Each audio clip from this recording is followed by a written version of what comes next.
രസമോറുന്നിതാ പുതുരുചി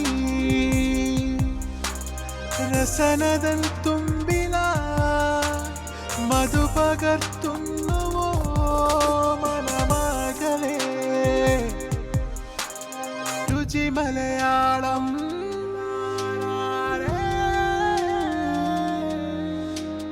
രുചി മലയാളം.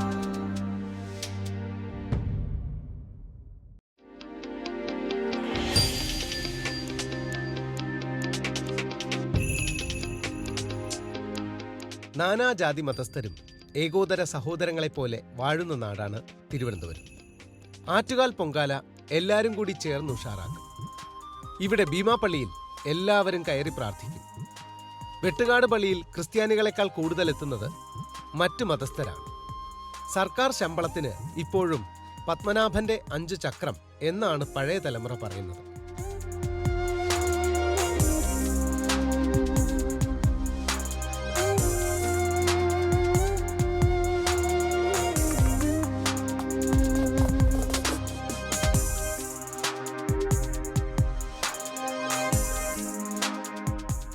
രുചി മലയാളത്തിന്റെ ഇന്നത്തെ യാത്ര ആരംഭിക്കുന്നത് തിരുവനന്തപുരത്തുകാരുടെ മതസൗഹാർദ്ദത്തിന്റെ പര്യായമായ വെട്ടുകാട് പള്ളിയിൽ നിന്നുമാണ്. വെട്ടുകാട് രാജൻ ഈ വീടിന്റെ ഐശ്വര്യം എന്ന് ഈ ചുറ്റുവട്ടത്തെ എല്ലാ വീടുകളിലും പൂമുഖത്ത് എഴുതി വെച്ചിട്ടുണ്ടാവും.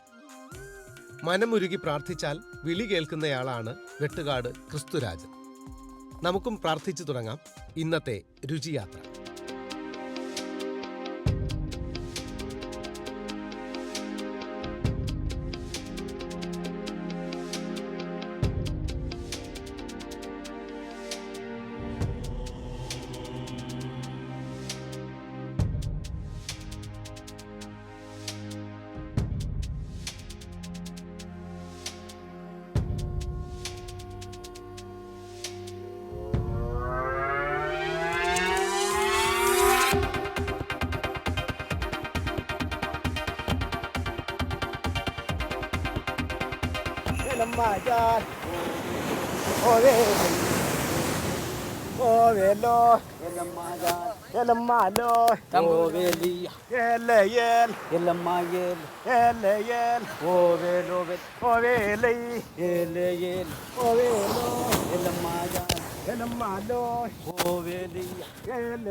എല്ലുമുറിയെ പണിയെടുത്താൽ പല്ലുമുറിയെ തിന്നാന്നാണ്.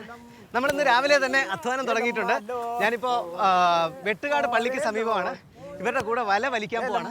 ഇന്ന് വലയിൽ വരുന്നത് എന്താണെന്ന് നോക്കട്ടെ. ആയിക്കോട്ടെ. നമ്മളിപ്പോ വലിച്ചുകൊണ്ടിരിക്കുന്ന കമ്പവലയാണ്. വലിച്ചാലേ മീൻ കിട്ടുള്ളൂ. അമ്മേ വലിയോ, അയ്യോ അയ്യോ,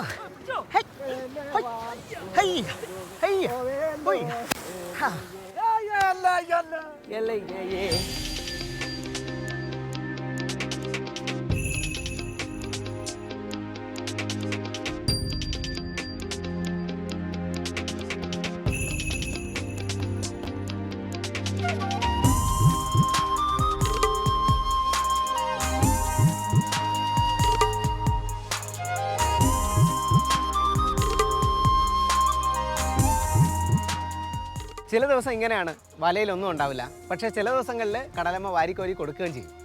എന്തായാലും പ്രതീക്ഷയോടുകൂടി രാവിലെ 6 മണിക്ക് തുടങ്ങുന്ന അധ്വാനമാണ്. ഇപ്പോൾ സമയം 11:30 മണിയായി. എല്ലാവർക്കും എനിക്ക് തോന്നുന്നു വിശപ്പടിച്ചു കഴിഞ്ഞു. എല്ലാവരും വീട്ടിലേക്ക് മടങ്ങിക്കഴിഞ്ഞു.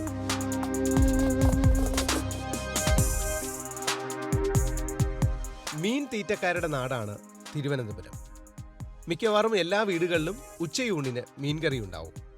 ചൂരമീനിനോട് നമ്മുടെ ട്യൂണ ഫിഷ് വല്ലാത്ത ഒരു ആവേശം ഇന്നാട്ടുകാർക്കുണ്ട്.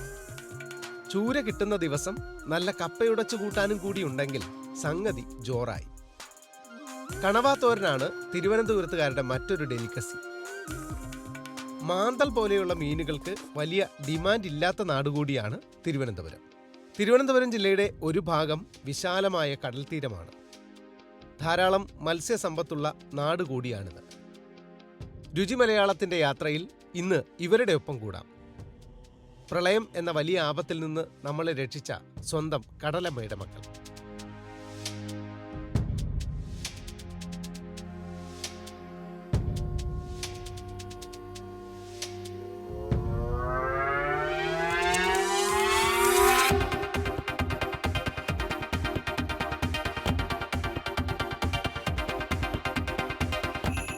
ഇത്രയും കേട്ടപ്പോൾ നിങ്ങൾ കരുതും ഇന്ന് ഏതോ മീൻ വിഭവമാണെന്ന്. എന്നാലല്ല, പൊതിച്ചോറാണ് ഇന്ന് രുചി മലയാളത്തിൽ.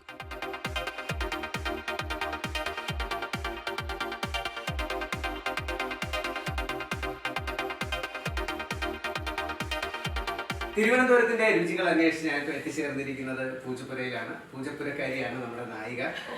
ലത എന്നാണ് പേര്. പാചകത്തിൽ ഒരുപാട് പരീക്ഷണങ്ങൾ ചെയ്യുന്ന ആളാണ്, പരമ്പരാഗത വിഭവങ്ങൾ ചെയ്യുന്ന ആളാണ്. പിന്നെ ഏറ്റവും വലിയ പ്രത്യേകത എന്താണെന്ന് ചോദിച്ചു കഴിഞ്ഞാൽ പൊതിച്ചോറുണ്ടാക്കിയിട്ട് ആൾക്കാരെ കൊതിപ്പിക്കുന്ന ആൾ കൂടിയാണ്. പൊതിച്ചോറുണ്ടാക്കിയിട്ട് ഓർഡർ അനുസരിച്ച് കൊടുക്കുന്ന ആളാണ്. ഒരു ദിവസം എത്ര പൊതിച്ചോറ് വരെ ഉണ്ടാക്കും? മാക്സിമം എത്രയാണ്?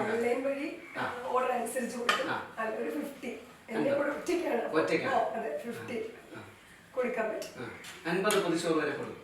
അതിനകത്ത് എന്തൊക്കെ വിഭവങ്ങൾ വെച്ച് കൊടുക്കും? ഏകദേശം 12 കറികൾ ഈ പൊതിച്ചോറിനകത്ത്. അതെ, അല്ല ഒഴിക്കാൻ തൊട്ട് സാമ്പാർ, പുളിശ്ശേരി, രസം, പിന്നെ അവിയൽ, 2 തോരൻ, 1 മെഴുക്കുവരട്ടി, കപ്പ പുഴുങ്ങിയത്, മുളക് വറുത്തത്, ചമ്മന്തി, പപ്പടം, അച്ചാർ. പപ്പടം പൊടിച്ചിട്ടോ? ഇല്ല, പാക്കറ്റിലോട്ട്. സാധാരണ നമ്മൾ ഈ പണ്ടൊക്കെ വാഴയില വാട്ടിയിട്ട് ഒരു പേപ്പർ വെച്ചിട്ട് അതിനകത്താണ് ചോറിടുന്നത്. അത് ചൂടോടുകൂടി ചോറിടും. അതിനകത്തൊരു ചമ്മന്തി ഉണ്ടാവും, അതിനകത്തൊരു മുട്ട ഉണ്ടാവും, ചിലപ്പോൾ ഒരു ഭാഗ്യം ഉണ്ടെങ്കിൽ ഒരു പൊരിച്ച മീൻ ഉണ്ടാവും, ചിലപ്പോൾ ഒരു തോരനും ഉണ്ടാവും, അല്ലെങ്കിൽ എന്തെങ്കിലും ഒരു മെഴുക്കുവരട്ടി ഉണ്ടാവും. ഇതൊക്കെ ഓപ്ഷണലാണ്. ചിലപ്പോൾ ഈ തോരനുള്ള ദിവസം പിന്നെ ഒഴിക്കാനൊന്നും ഉണ്ടാവില്ല. ചിലപ്പോൾ ഒന്നും ഉണ്ടാവില്ല, തൈരും ഒരു ചമ്മന്തിയായിരിക്കും. ചോറിന്റെ ഒരു ഭാഗത്ത് തന്നെ തൈര് കട്ടക്ക ഒഴിക്കും, മറുഭാഗത്ത് ചമ്മന്തിയും വെക്കും. എന്നിട്ട് പൊതിഞ്ഞ് കെട്ടി വെക്കുമ്പോഴത്തേക്ക് ആ തൈര് കുറേശ്ശെ ഇങ്ങോട്ടേക്ക് അതിന്റെ പുളിപ്പൊക്കെ ആണെങ്കിൽ ഉച്ചയാകുമ്പോഴത്തേക്ക് സെറ്റ് ആയി കൊതി വരുന്നത് കഴിക്കും ഇല്ലേ? പിന്നെ ട്രെയിനിലൊക്കെ വെച്ച് ആരെങ്കിലും നമ്മൾ ഈ പട്ടിണി ഇരിക്കുന്ന സമയത്ത് ട്രെയിനിൽ ഇനി അവിടെ ഒരു 3:30 ആകുമ്പോഴത്തേക്ക് വീട്ടിലെത്തുമല്ലോ, അപ്പോൾ വീട്ടിൽ പോയിട്ട് കഴിക്കാന്ന് പറയുമ്പോൾ ചില ആൾക്കാരുണ്ടല്ലോ ഒരു 12:45 ഈ പൊതിച്ചോറ് കൊടുക്കും. എന്റെ പൊന്നോ, അവരുണ്ടല്ലോ കുത്തിക്ക് ഇരുട്ട് അതിൽ തിന്നാനോ. അങ്ങനെയാണ്, അതാണ് കൊതി എന്ന് പറയുന്നത്. അപ്പൊ ഇന്നത്തെ നമ്മുടെ പൊതിച്ചോറിൽ എന്തൊക്കെയാണ് സംഭവം? ഇന്ന് നമ്മുടെ പൊതിച്ചോറിൽ ഉണ്ടാക്കുന്നത് ചക്കയും കുരുവും, ചക്കക്കുരു എരിശ്ശേരി എന്ന് പറയുന്നത് ടിപ്പിക്കൽ ട്രിവാൻഡ്രമാണ്. ടിപ്പിക്കൽ ട്രിവാൻഡ്രം. നമ്മുടെ എന്റെ അമ്മൂമ്മയൊക്കെ ചെയ്യുന്ന കണ്ടിട്ടുള്ള ചക്കയും ചക്കക്കുരുവും ചേർത്തുള്ള എരിശ്ശേരി. അതൊന്ന് കടുവറുക്കുമ്പോൾ ഒരു മണമൊക്കെ കേട്ട് കാലേഷ് ഇന്ന് ഇവിടുന്ന് പോകുന്ന ലക്ഷണം കണ്ടത്. അടുത്തെന്ന് വെച്ചാൽ അവിയൽ. ചമ്മന്തി ഇല്ലേ ഇപ്പൊ? ഉണ്ട്. അയ്യോ വരട്ടെ, ഒന്നിട്ട് അവിയൽ എന്തെങ്കിലും ഒരു തൊട്ടുകൂട്ടാൻ വേണ്ടേ? അവിയൽ, അതിനകത്തുള്ള മിക്സിങ്ങും ഞാൻ ഇപ്പൊ കാണിച്ചത്. അത് കഴിഞ്ഞിട്ട് പാൽമുളക് കേട്ടിട്ടുണ്ട്? പാൽമുളക് ചമ്മന്തി. പാൽമുളക് കണ്ടിട്ട് കലശി കണ്ടിട്ടുണ്ടാവില്ലേ? നമ്മളൊക്കെ കുട്ടിക്കാലത്ത് ഇഷ്ടം പോലെ ഉണ്ടായിരുന്നില്ലേ? കണ്ടോ, ഇതും ചൈനക്കാർ കൊണ്ട് തന്നതാ. സീരിയസ് ആയിട്ട് ഈ ചൈനക്കാര് നമ്മുടെ കുരുമുളക് അടിച്ചു മാറ്റാൻ വേണ്ടിയിട്ട് പല സംഭവങ്ങളും നാട്ടിലേക്ക് കൊണ്ട് തന്നിട്ടുണ്ട്. അതിലൊന്നാണ് ഈ ചീന ഫ്രങ്ക എന്ന് പറയുന്നത്. അപ്പൊ പിന്നെ കാന്താരി മുളകോ? അതും ചൈനക്കാർ തന്നെ കൊണ്ടുവന്നു. ചൈനക്കാർ എന്തുമാത്രം സാധനങ്ങൾ കൊണ്ടുവന്നു അറിയാമോ? ഈവൻ വറ്റൽമുളക് പോലും കൊണ്ടുവന്ന് കേരളത്തിൽ പ്രചരിപ്പിച്ചത് ചൈനക്കാരാണ്. അവരുടെ ഉദ്ദേശം ഈ ആരോഗ്യത്തിന് തീരെ ചേർന്നതല്ലാത്ത, ആരോഗ്യത്തിന് ഒട്ടും പറ്റിയ സാധനമല്ല വറ്റൽമുളക്. അത് നമുക്ക് കൊണ്ടുവന്ന് അരച്ച് കലക്കിയിട്ട് പറഞ്ഞു രക്തശുദ്ധിക്ക് നല്ലതാണെന്ന് പറഞ്ഞിട്ടാണ് എല്ലാം നമ്മുടെ മീൻകറികളും നമ്മുടെ ഇറച്ചിക്കറികളും മുഴുവൻ ഈ വറ്റൽമുളക് ഇട്ടുള്ള പരിപാടിയായത്. നമ്മൾ പണ്ട് ഉപയോഗിച്ചിരുന്ന കുരുമുളകാണ് ഇതിനെല്ലാം. അതെ അതെ അതെ. എന്നിട്ട് ഈ ആ കുരുമുളക് അവർ കൊണ്ടുപോയി, എന്നിട്ട് ഒരുപാട് പൈസ അവർ ഉണ്ടാക്കുകയും ചെയ്തു. അപ്പൊ ചൈനക്കാരുടെ ഒരു ഗുണമാണ് ഈ കിട്ടിയിരിക്കുന്നത്. കാന്താരി മുളകും ഈ പാൽമുളകും ഒക്കെ ചൈനക്കാരാണ് നമുക്ക് ഉണ്ട്. വറ്റൽമുളകിന് കുറെ ദോഷങ്ങളുണ്ടെങ്കിൽ പോലും പാൽമുളകിനും കാന്താരിക്കും ഒക്കെ ഗുണങ്ങളുണ്ട്. അപ്പൊ ഇത് വെച്ചിട്ടുള്ള ചമ്മന്തി, പിന്നെ ചമ്മന്തിയാണ്. അപ്പൊ നമ്മൾ ഇന്നിപ്പോ എന്തൊക്കെയായി? നമുക്ക് എരിശ്ശേരിയായി, ചക്കക്കുരും ചക്കയും കൂടെ ചേർത്തുള്ള എരിശ്ശേരി, അവിയലായി, പിന്നെ പാൽമുളകിന്റെ ചമ്മന്തിയായി, മുട്ട പൊരിച്ചത്, മുട്ട വെളിച്ചെണ്ണയിൽ പച്ചമുളകും ചെറിയ ഉള്ളിയും ചിലപ്പോൾ കുറച്ച് തേങ്ങയിടും, സ്നേഹം ഉണ്ടെങ്കിൽ കറിവേപ്പില. ഇത്രയും സാധനങ്ങൾ ഇട്ടിട്ടാണ് മുട്ട പൊരിക്കുന്നത്. അപ്പൊ ഇത്രയും ഇട്ടിട്ടാണ് മുട്ട പൊരിക്കുന്നത്. വെളിച്ചെണ്ണ അന്ന് തേങ്ങ ആട്ടിക്കൊണ്ട് വരുന്നതായതുകൊണ്ട് ഒരു ഇച്ചിരി കൂടുതൽ ഒഴിക്കും. ഇപ്പൊ ഹെൽത്ത് കോൺഷ്യസ് ആയതുകൊണ്ട് അത്രയും ആൾക്കാർ ഒഴിക്കുന്ന. അപ്പോൾ എന്തുകൊണ്ടും നമുക്ക് ഇനിയിപ്പോൾ നമ്മുടെ രണ്ടുപേരും തള്ള അവസാനിപ്പിച്ചിട്ട് നമുക്ക് കുക്കിങ്ങിലേക്ക് കിടക്കാം. അതല്ലെങ്കിൽ പ്രേക്ഷകർ മുഴുവൻ എന്താണ് ഉണ്ടാക്കുന്നത് കാത്തിരിക്കുന്നവർ മൊത്തം ബോറടിച്ച് മരിക്കും. അപ്പോൾ നമ്മുടെ നായിക പിന്നെ ജോലിയൊക്കെ ഒഴിവാക്കിയിട്ട്, ഒരു ഹോസ്പിറ്റലിൽ PRO ആയിരുന്നു, ആ ജോലിയൊക്കെ ഒഴിവാക്കിയിട്ട് കുക്കിങ്ങിലേക്ക് ചാടി ഇറങ്ങിയ ആളാണ്. തീർച്ചയായിട്ടും എനിക്ക് ഏറ്റവും ഇഷ്ടമുള്ള സമ്പ്രദായമാണിത്. അപ്പോൾ ആദ്യം നമ്മൾ എന്താ ഉണ്ടാക്കുന്നത്? നമുക്കിന്ന് ചക്കയും എരിശ്ശേരി. ചക്ക ചക്ക ചെറിയ കഷ്ണങ്ങളായിട്ട് അരിഞ്ഞെടുക്കണം. കുഞ്ഞായിട്ട് അരിഞ്ഞു വെച്ചിട്ടുണ്ട്. ചക്കക്കുരുവും ചെറിയ കഷ്ണങ്ങളായിട്ട് അരിഞ്ഞു വെച്ചിട്ടുണ്ട്. ഒരു ചക്കക്കുരു ഇത് കുഞ്ഞായിട്ട് സ്ക്വയർ ആയിട്ട് അരിഞ്ഞു വെച്ചിട്ടുണ്ട്. ഇനി അളന്നൊന്നും മുറിക്കണ്ട, ഏകദേശം ഒരു ചെറിയ രൂപത്തിൽ ഇത് രണ്ടും അരിഞ്ഞു വെച്ചിട്ടുണ്ട്. ഇപ്പൊ ഇതിനകത്ത് ചക്ക ഇട്ടിട്ടുണ്ട്. ഒരു ചക്ക എത്ര ചുളയിട്ട്? ഇത് കുറച്ചല്ലേ ഉണ്ടാക്കുന്നത്? ഏകദേശം കുറച്ച് ഒരു 10 ഉള്ളൂ കേട്ടോ. ഓക്കെ, ഒരു 10 ചക്കച്ചുള, അതിന്റെ തന്നെ കുരു. അതിന്റെ തന്നെ കുരു, പിന്നെ ഒരല്പം മഞ്ഞൾപ്പൊടി, ഒരു 1/2 ടീസ്പൂൺ പോലും ഇല്ല, 1/2 ടീസ്പൂൺ നിറയില്ല, പിന്നെ പാകത്തിനുള്ള ഉപ്പും കുറച്ച് വെള്ളം ഒഴിച്ചു. ഇത് ഇനി നന്നായിട്ട് വേവിച്ചെടുത്തതിന് ശേഷമേ ഇതിനകത്ത് അരപ്പ് ചേർക്കാൻ പറ്റുള്ളൂ. അപ്പോൾ ഇത്രയും സാധനം നന്നായിട്ട് വേവിച്ചെടുക്കണം. അരയ്ക്കാനുള്ള സാധനങ്ങൾ എന്തൊക്കെയാണ് പറഞ്ഞു? ഇപ്പൊ നമ്മൾ ഇതിൽ മഞ്ഞൾപ്പൊടി ഇട്ടിട്ടുണ്ട്. പിന്നെ ഇപ്പൊ മഞ്ഞൾപ്പൊടിയുടെ ആവശ്യമില്ല. 2 പാൽമുളക്, തേങ്ങ, ജീരകം, വെളുത്തുള്ളി, പിന്നെ കറിവേപ്പില അരക്കണ്ട, അത് ഞാൻ കാണിച്ചു തരാം. തേങ്ങ വേണം, ജീരകം വേണം, വെളുത്തുള്ളി വേണം, ചെറിയുള്ളി വേണ്ടേ? ചെറിയുള്ളി വേണ്ട, വെളുത്തുള്ളി എടുത്തിരിക്കുവാണ്. അതുകൊണ്ട് ചെറിയുള്ളി വേണ്ട. ചക്കയ്ക്ക് എപ്പോഴും ഗ്യാസ് കയറുന്നൊക്കെ പറഞ്ഞു കേട്ടിട്ടില്ലേ? അപ്പൊ വെളുത്തുള്ളിയാണ് ബെസ്റ്റ്. അതുകൊണ്ട് ഒരു മുറിയുടെ പകുതി തേങ്ങ പോരെ? തേങ്ങ ഇച്ചിരി കൂടിയാൽ നല്ല ടേസ്റ്റ് ആയിരിക്കും. അപ്പോൾ ഇപ്പോൾ ഇത് കുറച്ച് പിന്നെ ചക്ക ചെറിയ കഷ്ണങ്ങളായിട്ട് മുറിച്ചിട്ടു, അതുപോലെ തന്നെ ചക്കക്കുരുവും ചെറിയ കഷ്ണങ്ങളായിട്ട് മുറിച്ചിട്ടു, കുറച്ച് മഞ്ഞൾപ്പൊടി ഇട്ടു, കുറച്ച് ഉപ്പിട്ടു, പാകത്തിന് വെള്ളം ഒഴിച്ചിട്ടുണ്ട്.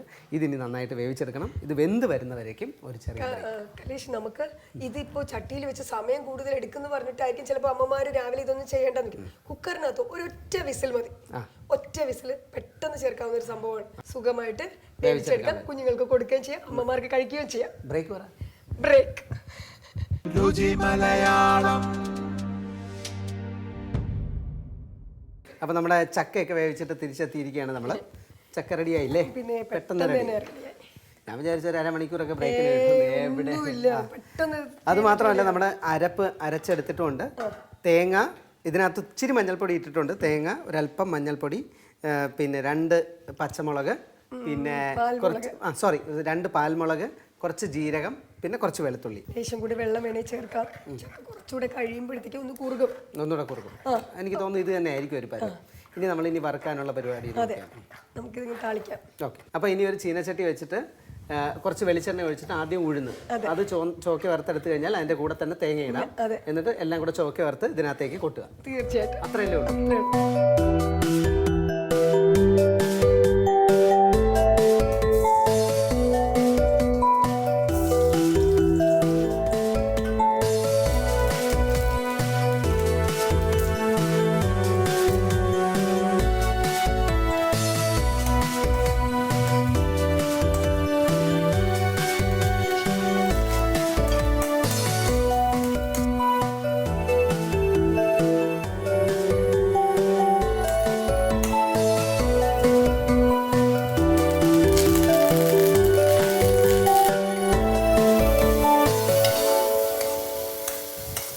തിരുവനന്തപുരത്ത് സദ്യയിൽ അവിയലിൻ്റെ ടേസ്റ്റ് കുറഞ്ഞു കഴിഞ്ഞാൽ അത് കൃത്യമായിട്ട് എല്ലാവരും പറയും. തീർച്ചയായിട്ടും അവിയൽ പോരാ അല്ലേ?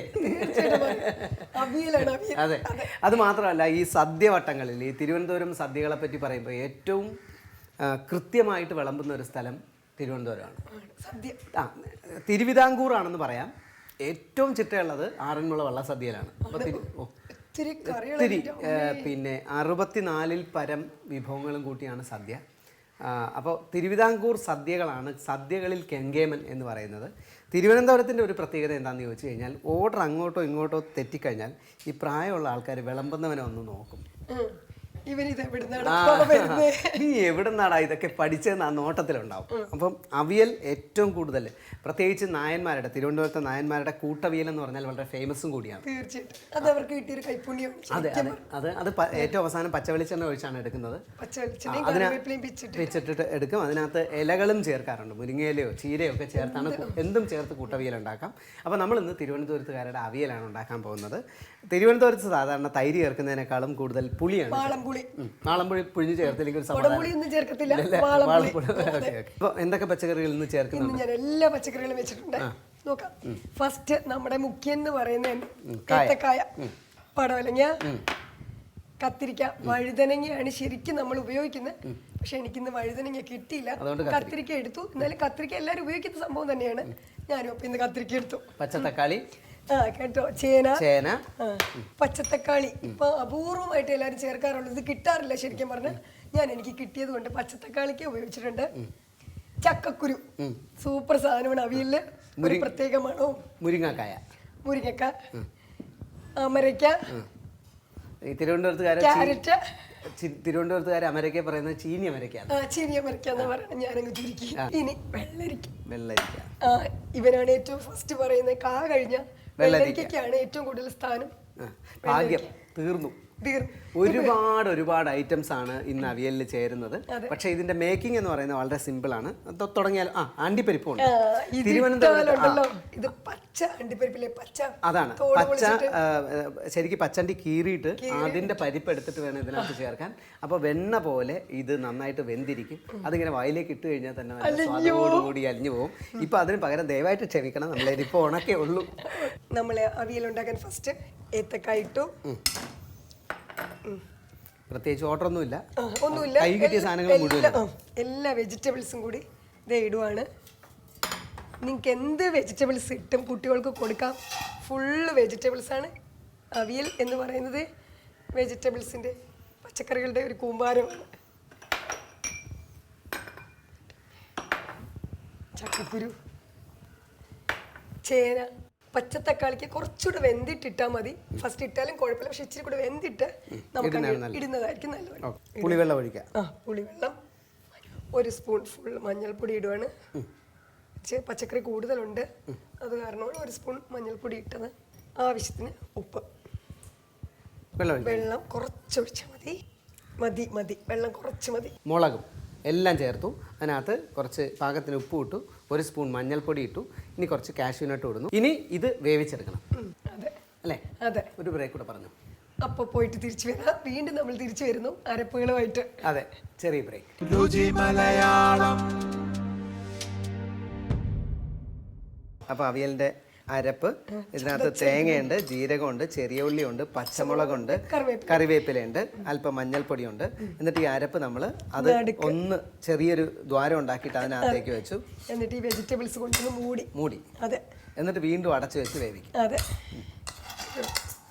എന്നിട്ട് അവസാനം നമ്മൾ പച്ചവെളിച്ചെണ്ണ ഒഴിച്ച് ഒന്ന് ഇളക്കി എടുക്കും. അപ്പോൾ അവിയൽ റെഡിയായി വരുന്ന സമയം കൊണ്ട് നമ്മൾ മുട്ട പൊരിക്കുകയും ചെയ്യും. ഒന്നുമില്ല, മുട്ട പൊട്ടിച്ചൊഴിക്കുക. അതിനകത്തേക്ക് കുറച്ച് ചെറിയ ഉള്ളി അരിഞ്ഞത് ചേർക്കുക, പിന്നെ കുറച്ച് തേങ്ങ ചേർക്കുക, കുറച്ച് പച്ചമുളക് ചേർക്കുക, കറിവേപ്പില ചേർക്കുക, ഉപ്പിടുക. എന്നിട്ട് നന്നായിട്ടൊന്ന് അടിച്ചെടുക്കുക. ഇനി കുറച്ച് വെളിച്ചെണ്ണ ഇതിനകത്തേക്ക് ഒഴിച്ചതിന് ശേഷം അതിൽ പൊരിച്ചു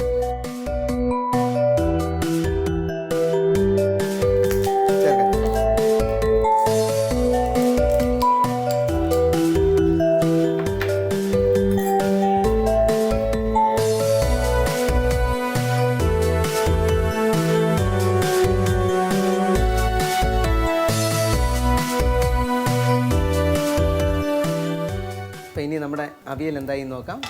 അവിയൽ റെഡി ആയിട്ടുണ്ട്. മണം വരുന്നുണ്ട് അല്ലേ?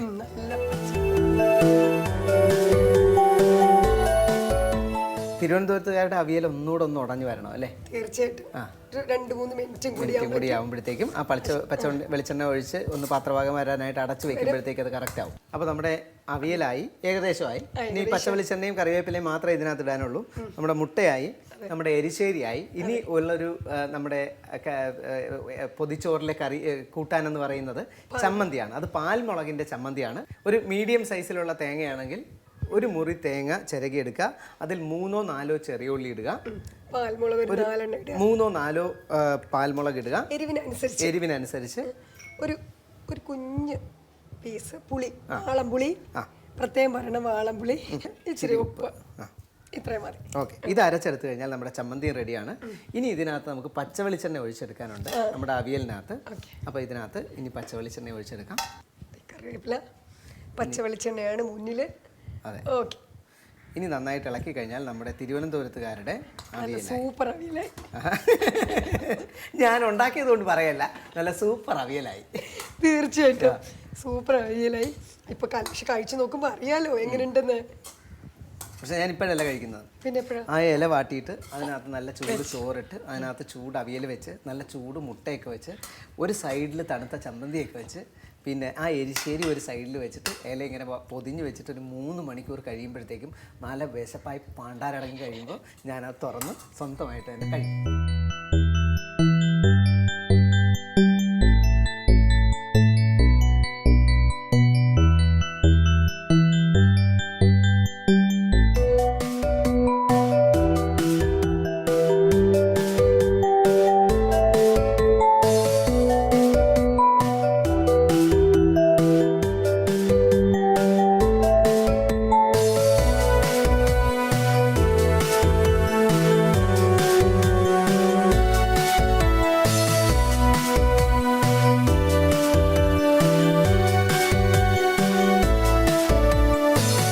ഇതാണ് നമ്മുടെ പാഥേയം എന്നറിയപ്പെടുന്ന നമ്മുടെ വഴിച്ചോറ്. സാധാരണ പണ്ട് കാലത്ത് എല്ലാവരും ട്രാവൽ ചെയ്യുന്ന സമയത്ത് ഒരു പൊതി ചോറില്ലാതെ ഒരാൾ യാത്ര ചെയ്യില്ല. ഈ ഉപകാരം ഞാൻ മറന്നാലും മരിക്കും. തിരിച്ചു എന്താണെങ്കിലും അപ്പൊ സന്തോഷം.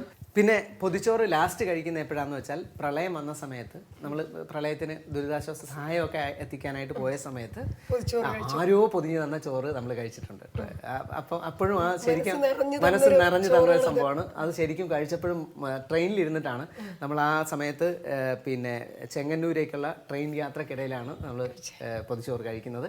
ആരോ പൊതിഞ്ഞു തന്ന ഒരാൾ ആരാണെന്നൊന്നും അറിയാത്ത അതിനകത്ത് ചമ്മന്തി മുട്ടയൊക്കെ ഉണ്ടായിരുന്നു. അപ്പോൾ അത് കണ്ട വലിയ സന്തോഷം തോന്നി. പ്ലാസ്റ്റിക് പാത്രത്തിലല്ലല്ലോ.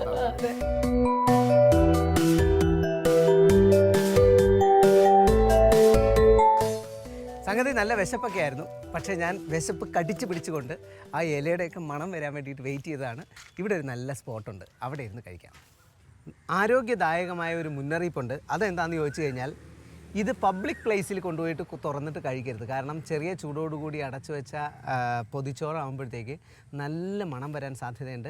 കഴിക്കാൻ പോലും ആൾ കൂടാനുള്ള സാധ്യതയുണ്ട്.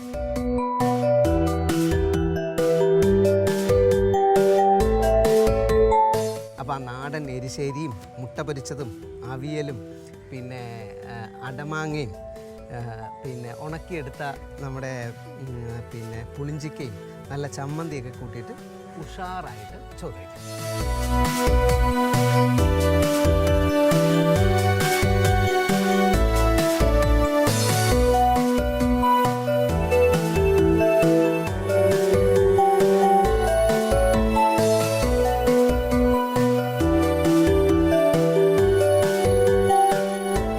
ശരിക്കും പറഞ്ഞു കഴിഞ്ഞാൽ വിശപ്പാണ് നമുക്ക് രുചി ഉണ്ടാക്കുന്നതെന്ന് വേണമെങ്കിൽ പറയാം. ഇപ്പം നല്ല വിശപ്പാണ്. അപ്പോൾ ആ നല്ല വിശപ്പുള്ള സമയത്ത് രുചികരമായ ആഹാരം കഴിക്കുക, അതിന് രുചി കൂടുകയും ചെയ്യും. ചക്ക എരിശ്ശേരിയുണ്ട്, ചക്കയും ചക്കക്കുരുവും കൂടെ ഇട്ട ട്രിവാൻഡ്രം സ്റ്റൈലിലുള്ള എരിശ്ശേരിയുണ്ട്, മുട്ട പൊരിച്ചതുണ്ട്, ചമ്മന്തിയുണ്ട്. അതും നല്ല എരിവുള്ള പുളിയുള്ള ചമ്മന്തിയാണ്. അതിനോടൊപ്പം അവിയലും ഉണ്ട്. പിന്നെ വറുത്തെടുത്ത കൊണ്ടാട്ടങ്ങളുമുണ്ട്. അപ്പോൾ ഇതൊക്കെ കൂട്ടിയിട്ടാണ് ഗംഭീരമായ ഒരു സദ്യ. ശരിക്കും നമ്മുടെ നായിക ഹോസ്പിറ്റലിലെ PR ആയിരുന്നു. ആ ജോലിയൊക്കെ ഒഴിവാക്കിയിട്ട് ഫുഡ് ഇൻഡസ്ട്രിയിലേക്ക് കടന്നു വന്നത് എന്തുകൊണ്ട് നന്നായി. ഒരുപാട് പേർക്ക് നല്ല സ്വാദിഷ്ടമായിട്ട് ആഹാരം കഴിക്കും. രുചി മലയാളം തുടരും. ഞാനിത് പറയാൻ കാരണം ഇത്രയും സ്വാദിഷ്ടമായ രുചി ആസ്വദിച്ചു കഴിഞ്ഞാൽ രുചി മലയാളം തുടരുക തന്നെ ചെയ്യും.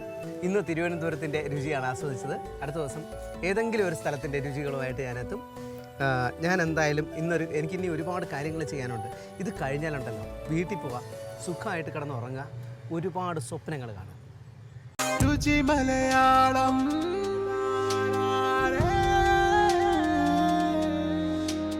രുചി മലയാളം.